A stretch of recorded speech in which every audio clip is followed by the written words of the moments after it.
Hello everyone, my name is Kiran Kumar Sharma. हमारे channel का नाम है मैथ्स विद लॉजिक। तो आज का टॉपिक है इंट्रोडक्शन टू ट्रिग्नोमेट्री। चैप्टर 8 है, क्लास 10, और इसमें एक्सरसाइज 8.3 क्वेश्चन नंबर 4 का fifth question, cos a minus sine A plus 1 upon cos a plus sine A minus 1 को हमें प्रूफ करना है cosec a प्लस cot a के। तो हम शुरू करते हैं LHS के साथ। हम LHS लेके चलेंगे, लेकिन आप यहाँ पर समझिए कि यहाँ पर cos a है और sin a है, और हमें लेके आना है cosec और cot a। तो हमें क्या करना पड़ेगा LHS में, cosec a और cot a में इसे कन्वर्ट करना पड़ेगा।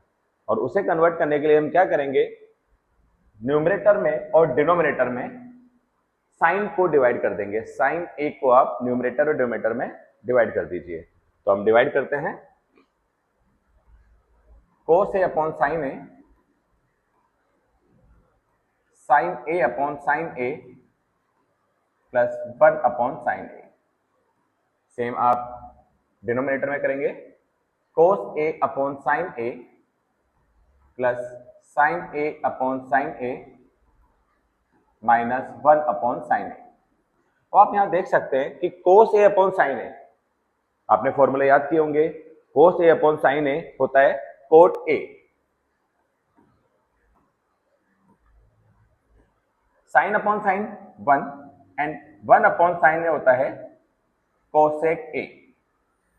सेम नीचे आएगा cot a plus 1 minus cosec a। अब आप क्या करेंगे, इसे अरेंज कर लीजिए। अरेंज कैसे, cot a मैं पहले लिख रहा हूं, उसके बाद plus cosec a minus 1 upon, यहां पे मैं अरेंज करूंगा cot a minus cosec a plus 1। अब पहले इस स्टेप के बाद जाने से पहले हम कुछ चीज समझेंगे। यहां पर देखिए, मैं इसे बॉक्स में लिख रहा हूं, या इसका हम कलर चेंज कर देते हैं ताकि आपको ध्यान रहे कि हमने यहाँ पर कुछ एक्स्ट्रा वर्क किया है। आपको पता है कि 1 प्लस कोट स्क्वायर ए होता है कोसेक स्क्वायर ए। तो 1 इक्वल टू हो जाएगा cosec square A minus cot square ए। अब आप इस 1 की जगह आप लिख सकते हैं cosec square A minus cot square ए। तो आप लिखिए यहां पर नेक्स्ट स्टेप में, ये हो जाएगा अपने पास कोट ए माइनस प्लस है कोसेक ए माइनस, ब्रैकेट में लिखेंगे हम cosec square A minus cot square A, cosec square A minus cot square A upon cot A minus cosec A, denominator as it is चलेगा, plus 1। अब आप यहां पर apply कर सकते हैं A square minus B square. Apply करके देखते हैं, आइडेंटिटी लगाना जरूरी है। A square minus B square is equal to होता है A plus B, A minus B. तो आप अप्लाई कीजिए यहां पर, cot A plus cosec A minus, ये हो जाएगा अपने पास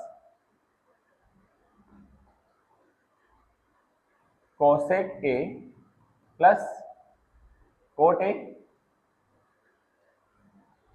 and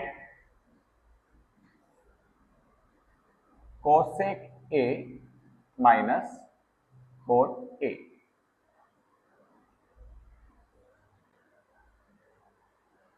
cosec A plus cot A, cosec A minus cot A. अब आप डिनोमिनेटर में, मैंने कहा था डिनोमिनेटर आपको एज इट इज लेके चलना है, तो डिनोमिनेटर आप एज इट इज लेके चलिए। अब आप इन दोनों में से कोट ए प्लस कोसेक ए को कॉमन ले लीजिए। कोट ए प्लस कोसेक ए मैंने कॉमन ले लिया बाहर, अब आपने ये कोट ए और कोसेक ए को बाहर कॉमन ले लिया, तो यहां क्या बचेगा अपने पास 1 माइनस, यहां मैंने इसको बाहर ले लिया तो यहां बचेगा अपने पास cosec A minus cot A, और डिनोमिनेटर एज इट इज चलेगा cot A minus cosec A plus 1। यहां तक आपको कोई डाउट नहीं होगा। अब आप कोट ए प्लस कोसेक ए जो कि बाहर चल रहा है इसे एज इट इज लेंगे, और अंदर माइनस मल्टीप्लाई हो जाएगा,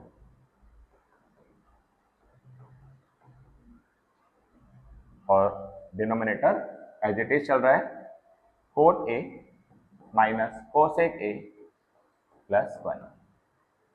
अब आप यहां देखिए, आपका डिनोमिनेटर इस ब्रैकेट के इक्वल हो गया है, आपका डिनोमिनेटर इस ब्रैकेट के इक्वल हो गया है, ये एज इट इज हो गया। देखो ये पूरा इससे कैंसिल हो जाएगा,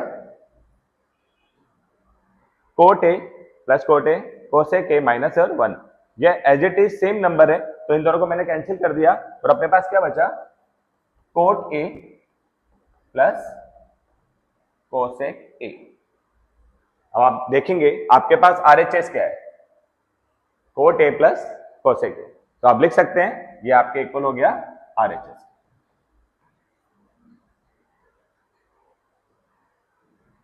तो दोस्तों आपको एक क्वेश्चन समझ में आया होगा, वेरी इजी मेथड। ट्रिग्नोमेट्री सबसे ज्यादा इजी होती है तब जब आपको इसके सारे कॉन्सेप्ट क्लियर हो, और कॉन्सेप्ट क्लियर तभी होंगे जब आप इसके सारे फॉर्मूले याद करेंगे।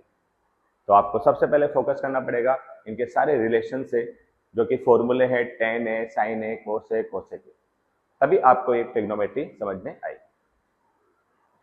तो दोस्तों आपको ये टॉपिक समझ में आया होगा, अगर पसंद आया तो लाइक कीजिए, सब्सक्राइब कीजिए, अदरवाइज सजेस्ट कीजिए, और मेरे चैनल का नाम मत भूलिए, मेरे चैनल का नाम है मैथ्स लॉजिक, क्योंकि इस दुनिया में ऐसे ही कुछ नहीं होता है, हर बात में लॉजिक होता है। तो आज का लॉजिक सुनाने से पहले मैं आपको एक बात शेयर करना चाहूंगा कि ज्यादातर लोगों को लगता होगा कि भगवान मेरे साथ ही बुरा क्यों होता है। तो इसका जवाब यह है कि अच्छे इंसान के साथ भी बुरा उसके अच्छे के लिए ही होता है। तो दोस्तों आज का लॉजिक ऑफ लाइफ है कि अगर तुम दिल के साफ रहोगे, अगर तुम दिल के साफ रहोगे तो कम ही लोगों के खास रहोगे। तो हम फिर मिलेंगे नेक्स्ट टॉपिक के साथ।